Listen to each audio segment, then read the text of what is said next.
Le pensophone. Écoutez, il y a tant à voir. Qu'est-ce qui est juste ? Par Anne-Emmanuelle Monnier, professeure de philosophie. Pour savoir ce qui est juste, on se réfère à la loi.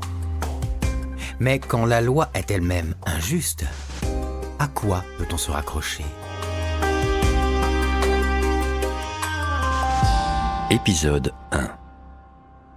Le 20 janvier dernier, un agriculteur des Alpes-Maritimes, producteur d'olives et d'œufs, est sorti de la gendarmerie après 48 heures de garde à vue. Aucune charge n'a été retenue contre lui.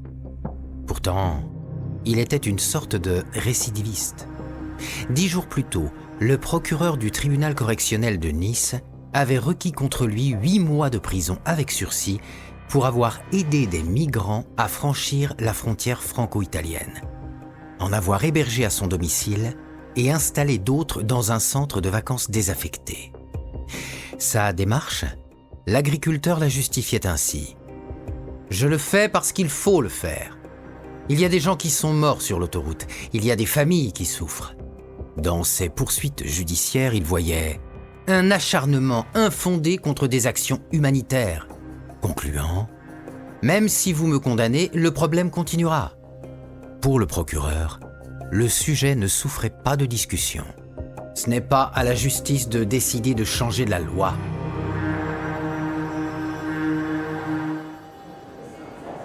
Cette action contre l'agriculteur n'est pas un cas isolé. La justice elle-même est parfois hésitante. Ainsi, à la même époque, le même parquet de Nice a fait appel d'une relaxe contre un enseignant-chercheur qui avait convoyé des migrants.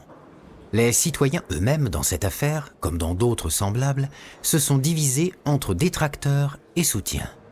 Qui a raison ?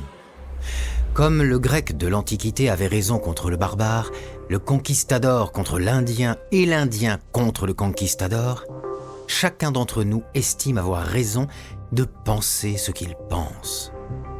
C'est aussi à des idéaux de justice et de vérité que Zola fait référence lorsqu'il rédige « La vérité en marche », recueil de textes sur l'affaire Dreyfus.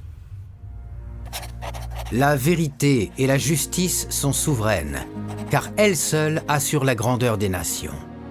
De même, traçant dans Ibo le portrait de la mission du poète, Victor Hugo écrit « Que le mal détruise ou bâtisse, rampe ou soit roi, tu sais bien que j'irai, justice, j'irai vers toi. » Tous les exemples convergeraient vers un même constat. La justice est une valeur suprême, objet d'espoir, de déception, de revendication, et cela depuis le plus jeune âge.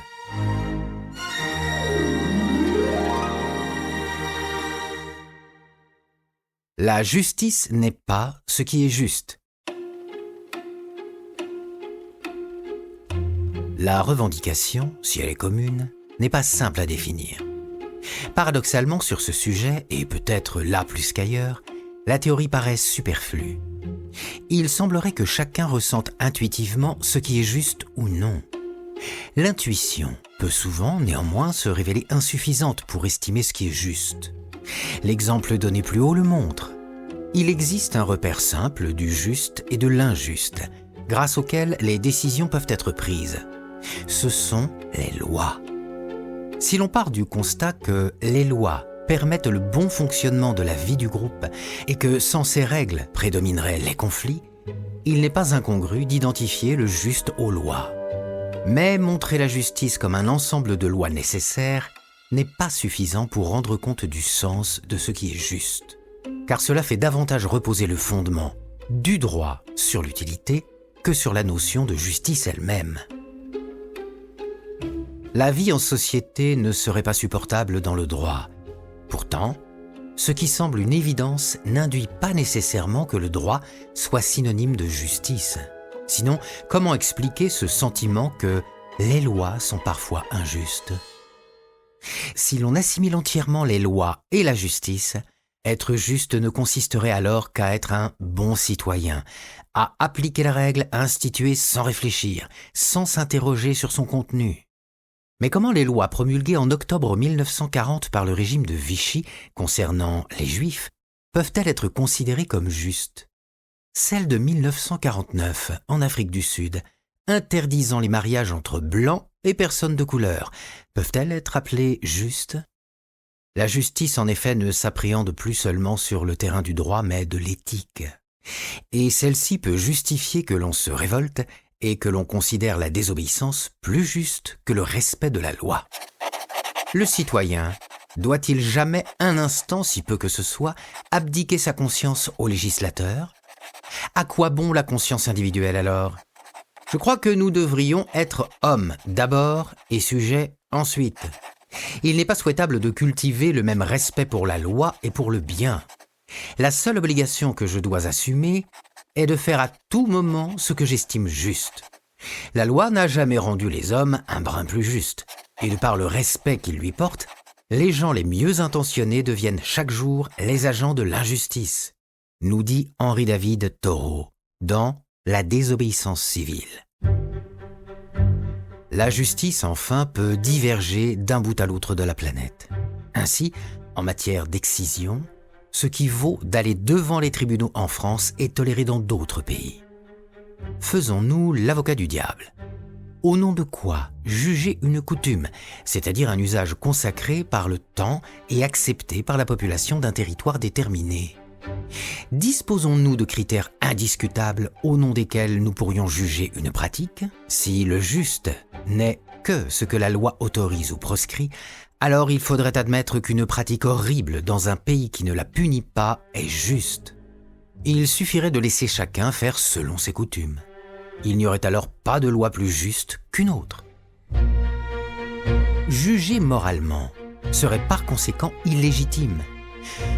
Tout serait relatif, les faits nous donnant d'ailleurs des pratiques diverses. Vérité en deçà des Pyrénées, erreur au-delà, écrivait Pascal dans Les Pensées.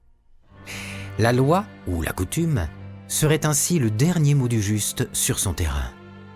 Telle est la thèse du positivisme, selon lequel il n'y a pas de justice en dehors ou au-delà de la loi, ce qui conduit à l'idée que tout se vaut. C'est la voie du relativisme.